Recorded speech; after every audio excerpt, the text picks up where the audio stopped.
예수님, 오늘은 10월 7일 묵주기도의 동정 마리아 기념일입니다. 그래서 오늘은 이 전례 지향에 따라서 묵주기도를 통한 성모 신심의 신비에 대한 말씀을 드리고자 합니다.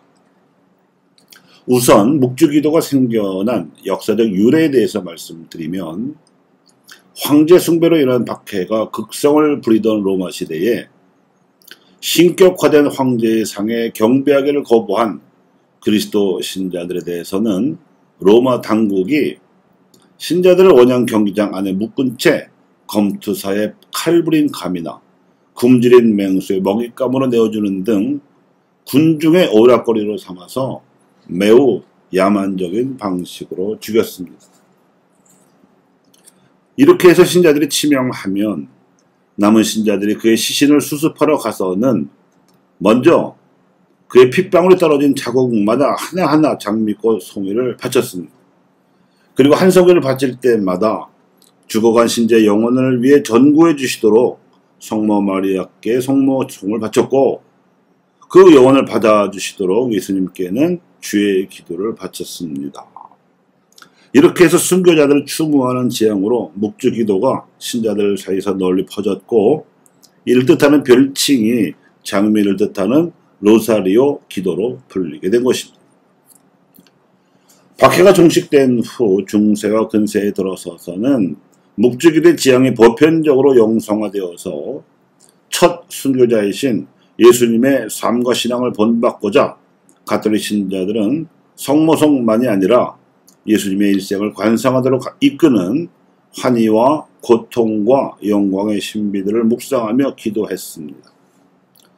그런데 이 신비들이 예수님 생애의 처음과 끝에 집중되어 있어서 교황 요한 바로 2세께서는 즉위 24주년을 맞이했을 때 빛의 신비를 추가해서 묵주기도를 바치자고 가톨릭 신자들에게 권고하신 바가 있습니다.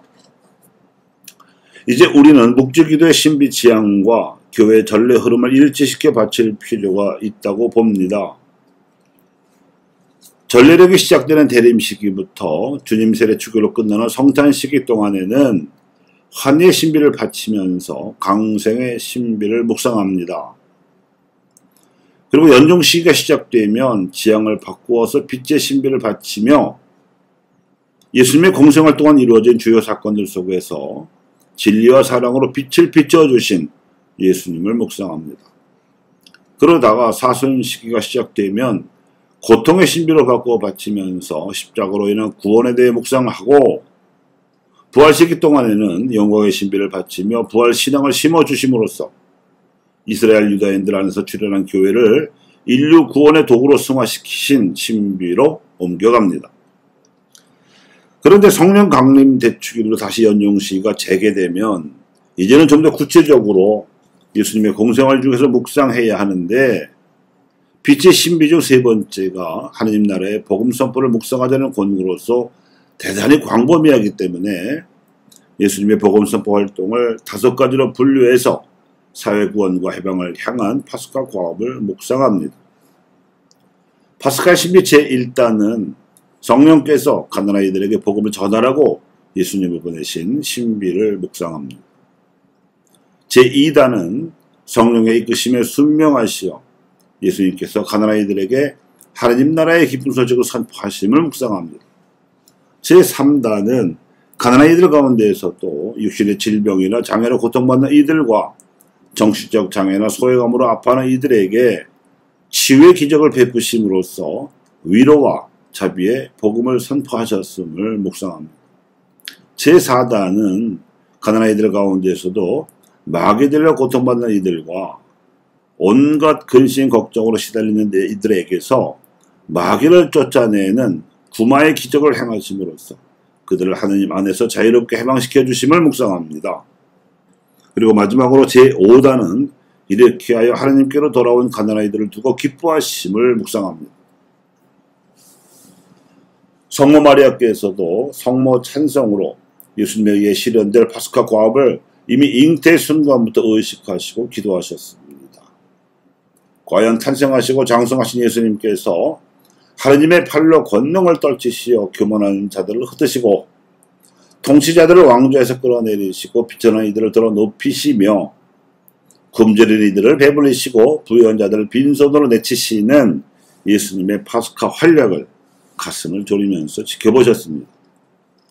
이 파스카 과업을 예수님을 이어서 수행해야 할 제자들이 사도로 성장하는 과정에서도 성모 마리아께서는 중심이 되어 주셨는데 그 하이라이트는 성령 강림 때였습니다. 이때는 장소가 예루살렘이었지만 68년과 70년에 독립전쟁이 일어나고 로마군이 진압하러 와서 이스라엘이 멸망하자 초대교회의 중심과 본사는 에페소로 옮겨가게 되었는데 이때 에페소의 주교인 디모데의 초청으로 사도 요한이 성모 마리아를 모시고 에페소로 가서 로마 제국의 박해가 극성을 부리는 상황을 다 지켜보셨고 요한이 세 통의 편지와 묵시록 그리고 복음서를 써서 초대교회 신자들을 격려하여 파스카 과업을 로마 제국의 영토 안에서 이룩하는 과정을 다 지켜보시고 나서 성천하셨습니다. 교우 여러분, 환희와 빛과 영광의 신비는 물론 고통의 신비도 있습니다만 파스카의 신비로 예수께서 행하신 파스카 업적을 묵상하심으로써 파스카 과업에 동참하시고 계승하는 믿음으로 살아가시기 바랍니다. 여러분의 영혼을 노리는 마귀들을 이 신비 묵상이 모조리 쫓아내줄 것입니다.